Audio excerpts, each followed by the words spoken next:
All right, welcome back. So I finally got my hands on the Chrono Odyssey beta, and yeah, we got a lot to talk about.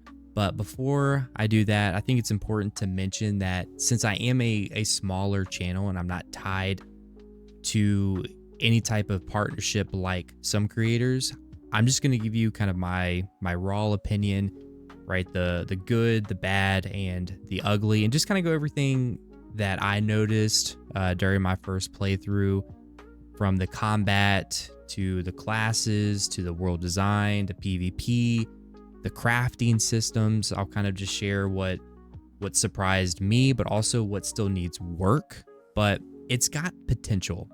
And you're probably going to hear that a lot, especially from other content creators, but it's not quite ready yet, which obviously it is in beta. So you have to keep that in mind.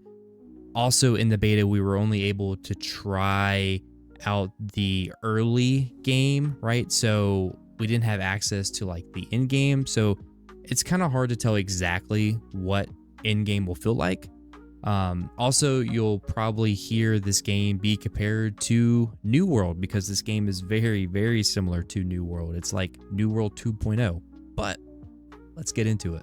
So the first thing I did was obviously dive into the character creator, and I mean it's good, right? You can tweak everything from the nose length to eye spacing to forehead width to hip width. And I mean, hey, if you're the type to spend an hour making the perfect character, well, this will probably be kind of down your alley. But I feel like it's a little overkill, and just can break some immersion because you can make some weird looking characters, which is odd because I feel like the developers are trying to make this game really immersive. But I remember in the beta, like when you're walking around, bro, and you're seeing Johnny Bravo all over the place, right? And it just makes you question like where are you even at? Like, what am I even playing? I did see on Reddit though that the developers did mention that they're going to actually tone that down. So hopefully they do. Hopefully they can fix that and Johnny Bravos aren't exploring the world of Chrono. So let's talk classes. The beta only had 3 of the 6 available, right? So Swordsman, Berserker, and Ranger.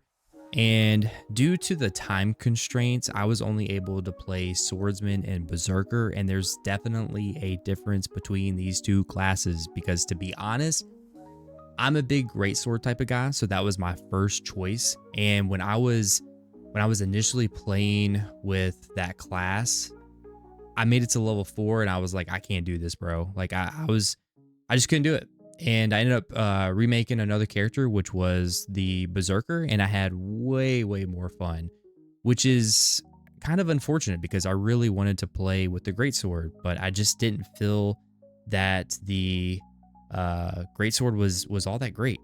But there are, in general, like 3 weapon styles, and you can only choose 2 from the 3, which with the Swordsman, you have the sword and shield, the great sword, and the dual blades.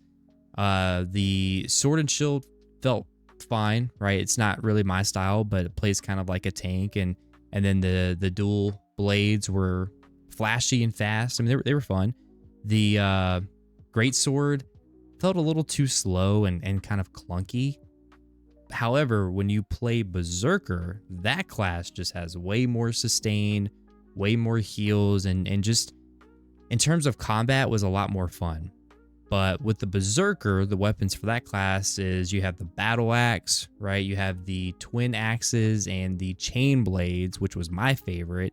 And I kind of felt like I was in the anime of Attack on Titan with the chain blades. Shout out to the anime people out there.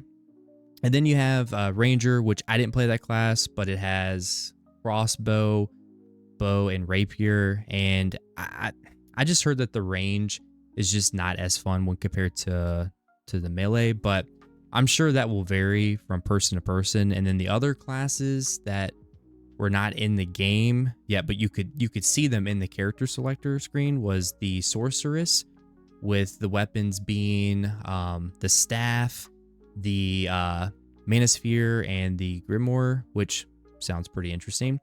Then there's the paladin with the lance, the halberd, and the mace.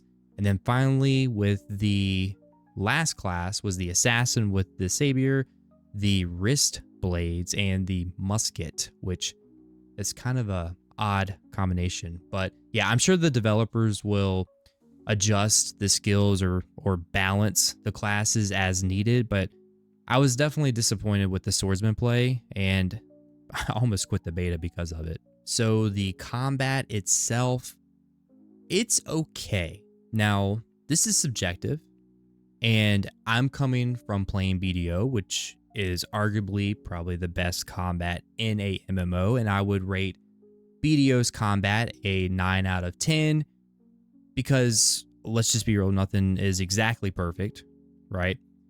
But if we compare it to, like, say, New World, because that's what it's kind of similar to, I would rate New World a 7 out of 10, and then with Chrono, maybe like a 6.5 or 7 out of 10. And just to kind of give you a little bit more perspective from my point of view, any tab target MMO, I would probably rate that combat like under a 4 out of 10, just because I just don't like tab targeting. But with Chrono, I mean, it was better than I expected. And I wouldn't necessarily say it's exactly like New World other than like the talent tree and the passives. But for instance, like dodging in Chrono is way more important and way more viable than, say, New World, because you're able to dodge most of your attacks. Whereas New World, whenever you dodge, you lose so much stamina. It just doesn't become as viable.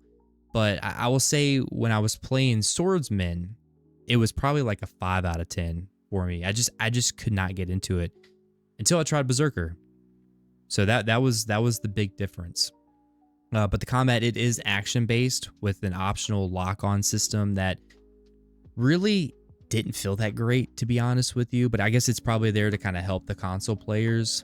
Also, Chrono's combat just doesn't feel as responsive when compared to New World. Also, there's only like a single basic attack, so there's no light attack or heavy attack, but there is a special move that's different for each class, and some weapons have like a block animation, like the sword and shield and the dual swords have that block animation, but the great sword for some weird reason didn't have block.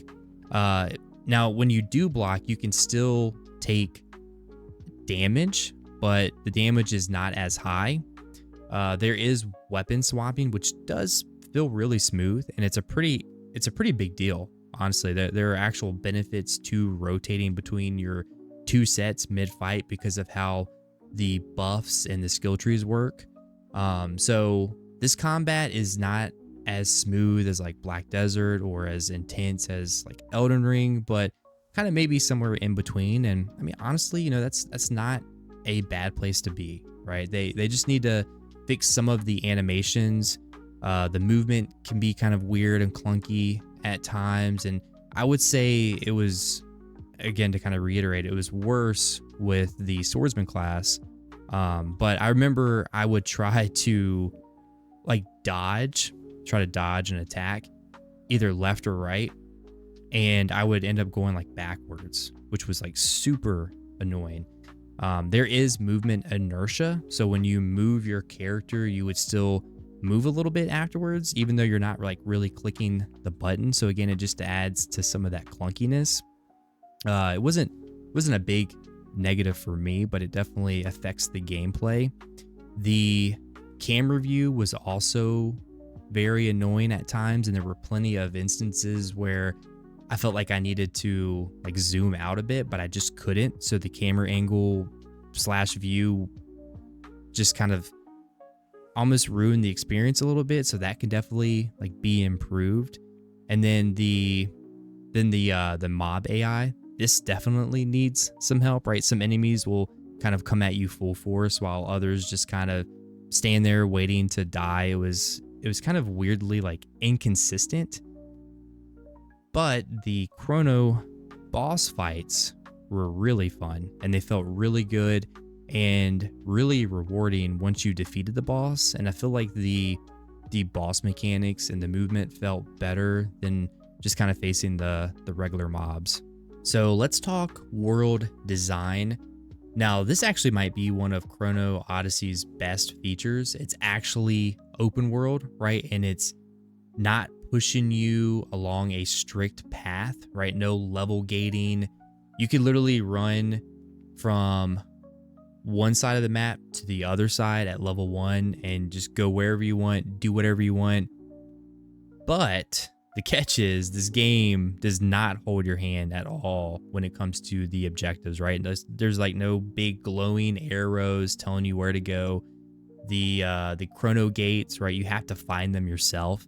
And this aspect can be frustrating for a lot of people because we as like MMO players have been so used to being handheld with like quest objectives or whatever it may be, right? And I can get that, but at the same time it just feels good to be lost in the world, right? To explore and to find hidden quests or objectives or to find the next like hard boss, right? Like this game really emphasizes that world exploration, and I love that, right? It's the kind of freedom that just makes exploring feel really meaningful. It kind of reminded me a little of like how Elden Ring or Dark Souls like lets you just stumble upon a boss without like a giant pop-up saying you're under leveled for this, right? You technically can go fight that boss even if you're like super under geared, and maybe it will take you a few hours to defeat the boss. Whereas if you maybe did more exploration, more quests, more leveling, right? You got more gear, it would be easier to do that boss, right? So the path that you choose can really determine the difficulty level. And I love that. So the PvE or just general content in the game overall was okay, right? Now, granted, it's a beta, so we don't have everything that the full game will have, but I think it was a good kind of introduction. Kind of starting with the like story content, right? So it doesn't really seem like there's going to be like a linear quest path, and I love that personally, right? They're just random quests that will kind of pop up as you explore the world, right? You'll be like hearing an NPC shouting out asking for help, and if you do that quest, you might learn more about the world. And some of those quests are solo, others are party focused, but they all kind of are designed to just kind of immerse you like into the world of Chrono kind of at your own pace, right? It's not just check a box and kind of move on. So going back to the Chrono Gates, right? These are those kind of tough solo boss challenges that can be faced at any time, but you have to find them out in the open world, which also helps to kind of progress the game's story. And again, this is part of the game that makes it really feel like Dark Souls. And I mean, I think they really have something unique here, and it's really fun to do. Like, I really hope that they expand on this part of the game and just give us a ton more of those type of bosses, because again, this was probably the best content in the game, and I just had a blast doing them, right?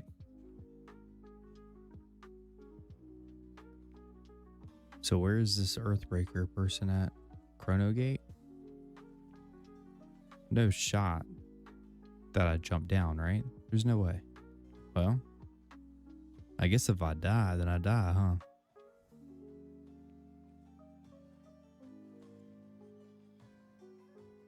Oh.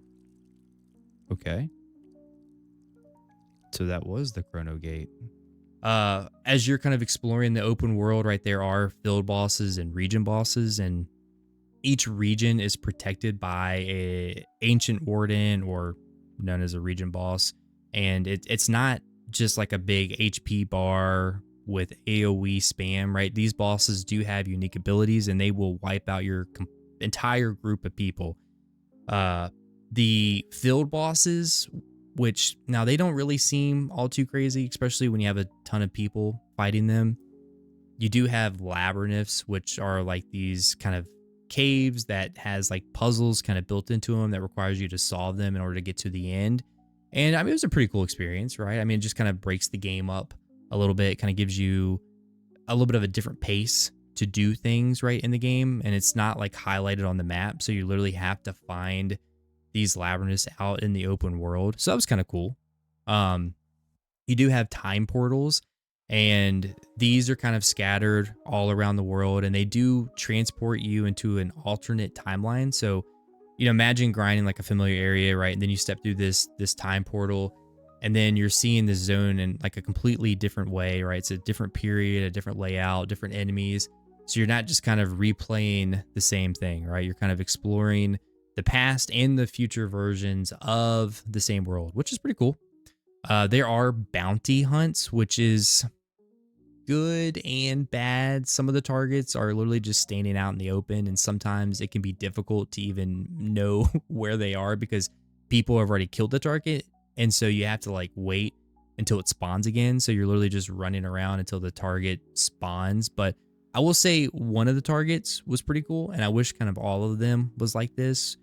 So like with this target at first, like I had a hard time like figuring out where it even was, but I was like, well, let me just try the chronotector thing that kind of gives you a hint, right? So when I clicked that skill, it would kind of give me clues or like footsteps in the direction you should go. And I eventually was able to find one of the targets doing that, and the target was instance based, so it was just me and no one else. So that was fun and an interesting way of kind of implementing content in an MMO, right? It's not like you're just going there to that specific location and the target's just sitting there. You actually have to like try to use your brain and try to find clues to find this target. PvP wasn't really present in the beta, but they said it's coming, right? I mean, you could like do duels and you could flag up in the open world, but other than that, there really wasn't much. They did say that there's going to be a PvPvE zone called Eden, which does look extremely interesting in the video that was shown by the developers, but it was not in the beta. But the developers did talk about how it's supposed to be kind of like an extraction style game mode where you can like form a group, or I guess be put into a random group, or I think maybe you can do it solo too. And then you can kind of do a mixture of PvE and PvP and like this endless dungeon aspect. And essentially the further you go down, the more rewards that you can get. But if you die, then you could lose all of it, right? Or if you extract out of the game mode while surviving, right, then you can keep the rewards. But it sounds like it could be a really fun game mode to play, so we'll just have to kind of wait and see. The game does again kind of have that open world PvP aspect, but it's similar to like New World, where both players have to kind of flag up first before it can happen. Unfortunately, it doesn't seem like this will be like BDO, where you can have like big guild versus guild battles or node wars. But from what I've heard, the developers are open to releasing like small scale PvP, like arenas, which me personally, like I love arenas and I could queue up all day. So hopefully that will be released at some point. But I think I'll say, based just kind of on the current vibes so far, I don't think this is really going to be like a PvP focused MMO, right? It will have PvP, but it's not like the main attraction, right? PvE is the main attraction here. Then there is crafting and gathering systems. So, Chrono Odyssey definitely feels like it took notes from New World here. I mean, it's not a bad thing, right? New World's crafting and gathering is really solid. But with Chrono, right, gathering is going to give you XP to level up your character. Crafting is the same thing as well. And it's pretty deep, right? You can make everything from like gear to potions to food buffs. The life skills currently in the game is butchering, gathering, logging, mining, and fishing, which you have to have a specific tool in order to do that life skill. And then when it comes to crafting, you have weapon crafting, armor crafting, accessory crafting, alchemy, cooking, processing, and I mean, yeah, it all feels pretty good. Visually, Unreal Engine 5 it's doing its job. I feel like the gameplay footage does not really do it justice. I think this game is gorgeous, and I've seen people say that the performance is not good, but honestly, like for me, I haven't had any issues at all, right? No lag, no frame drops, and I was like on the highest settings that you can go, which is epic, I think. And I'm running a GTX 4080 Supra with the Ryzen 7950 X3D. But there were definitely glitches or visual issues like in the game, right? Lighting can be kind of funky. Weather effects sometimes is kind of overdoing it. In darker areas, it can be really hard to see. Also, there's no mini map, just kind of a compass, which actually I like, but some people would prefer to have a map. So maybe it would be nice to be able to have an option to choose between the two. But I like the compass because it just kind of ties into that minimalistic UI, which, speaking of the minimalistic UI, I love it. Like, actually, after playing this game, I went on BDO and I was like, all right, I'm going to hide this, hide this, hide this to make it more immersive. But I think, going back to Chrono, I think I would like to have the option to have a little bit more customization. But in general, the minimalistic UI is really, really nice, especially like when you're not in combat and the combat UI just disappears until you engage in combat again. And I really just think that kind of further helps the immersion. But for a closed beta, it's promising, right? It has the potential to be a good game. It's not perfect, but I would say it's not overly bad either. And sure, the game is heavily influenced by New World, but there is some uniqueness to Chrono, right? Such as the chronotector that allows for time manipulation or the ability to summon a boss that you've already beated, or just hints to kind of solve puzzles, right? But other than that, yes, it's very New World-esque. And I mean, is that really a bad thing? Not really. I think if the developers can just kind of polish the combat, make it more enjoyable with all of the classes, and just make the movement and animations feel a little bit more responsive, and make that camera view a little bit better, right? And also kind of fix the graphical glitches at times with like the lighting. I think this can be a really solid MMO. Will it replace my main MMO, which is BDO? Probably not, but I think it may be kind of a good side game to play when you have like an itch for Dark Souls or Elden Ring style of content, right? Kind of in a MMO perspective. So, I'll be looking forward to the second beta and just kind of see how much progress they're able to make. But yeah, I probably rambled on a little bit too long. So as always, thanks for watching. I hope you have a great upcoming week. What do you think of the Chrono Odyssey beta? Like, were you able to play it? Did you enjoy it? Did you see some gameplay on it? Like, what's your thoughts on the beta that we just had on this game? Let me know down in the comments. But yeah, I will see you in the next video. Peace. Sunsets on that desert sky. It's just you and I.